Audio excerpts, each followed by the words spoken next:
Bueno, quisiera decir primero que me siento muy afortunado y muy honrado de estar aquí pidiendo una invitación del doctor Alfonso Rangel Guerra, con quien me une ya largos años de amistad, en algunos de trabajo conjunto y otros más de admiración por el trabajo que ha realizado aquí en Nuevo León y especialmente en Monterrey, las grandes empresas educativas, literarias y de impresión que ha desarrollado. Y también me da mucho gusto estar aquí en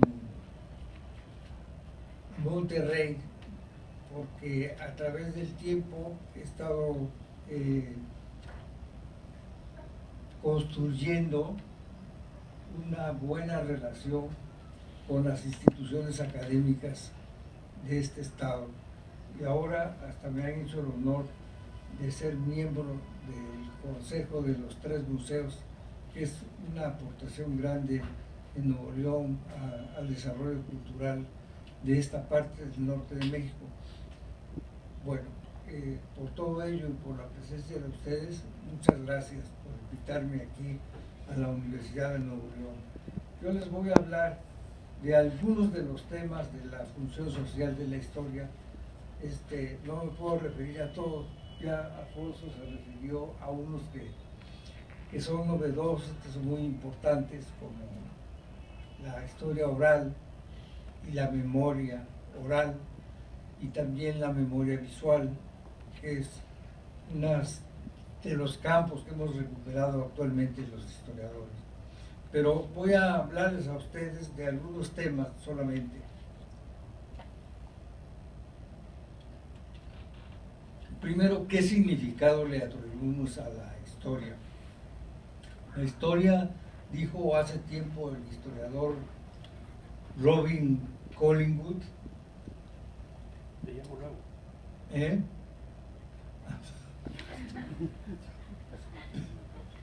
la historia, dijo, es la disciplina del autoconocimiento humano.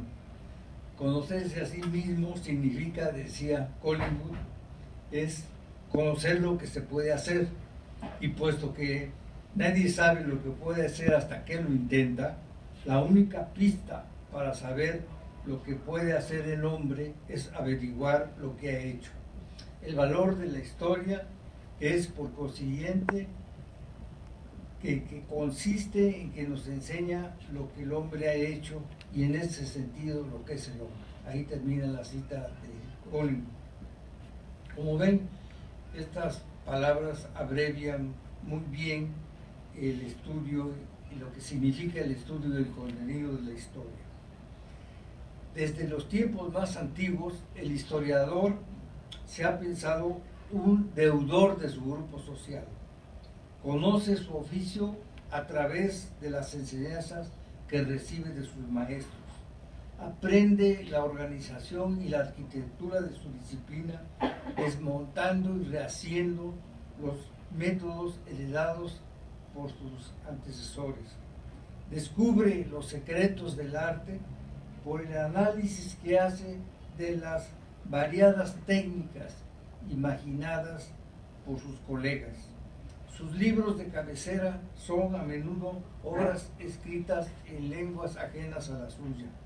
Es decir, que elige su vocación y aprende a encauzarla, y siempre está condicionado por estructuras, formas de vida sociales que son inescapables. Es un deudor del conjunto social que lo rodea.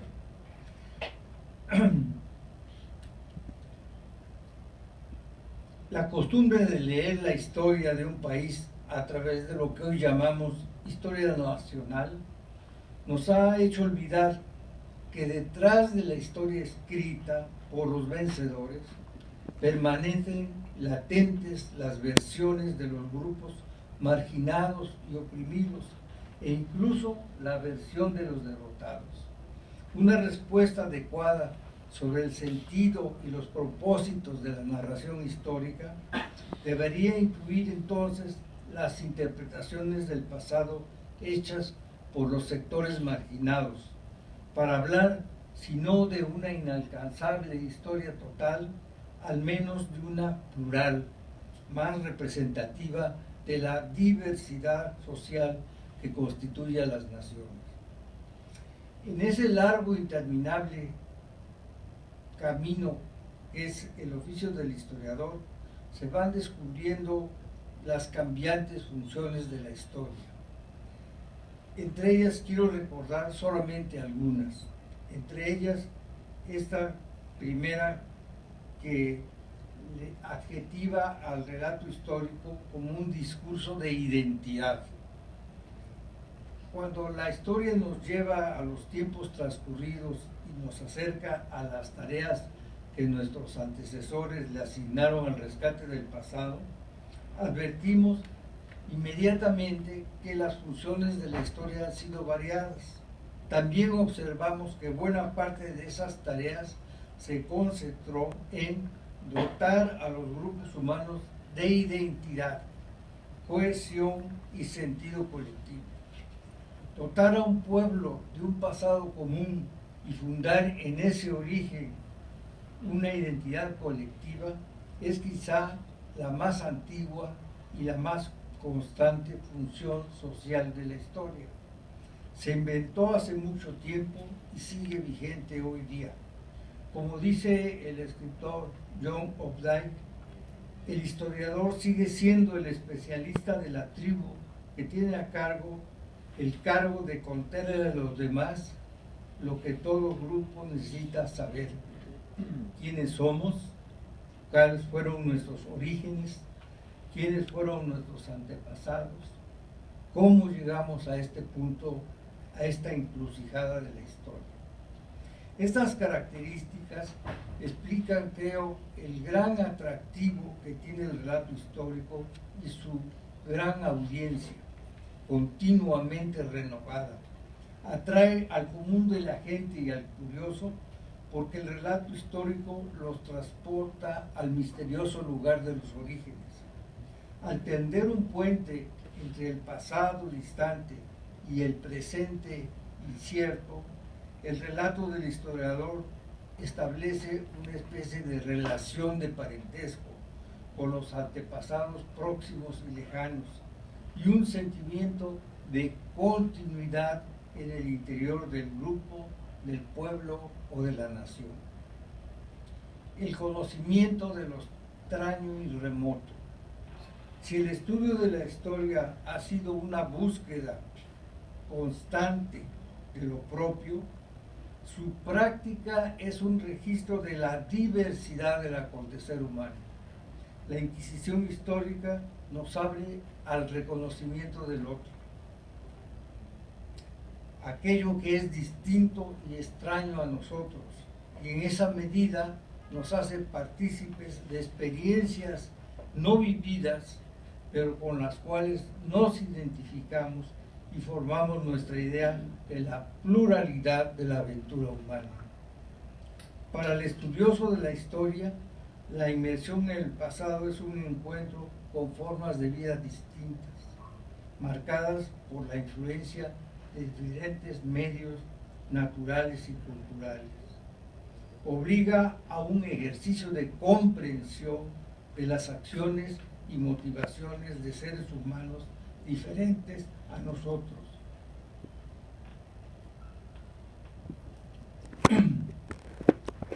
Y como esta tarea se practica con grupos y personas que ya no están presentes, es también un ejercicio de comprensión de lo extraño, una obra de comunión y amistad con el otro.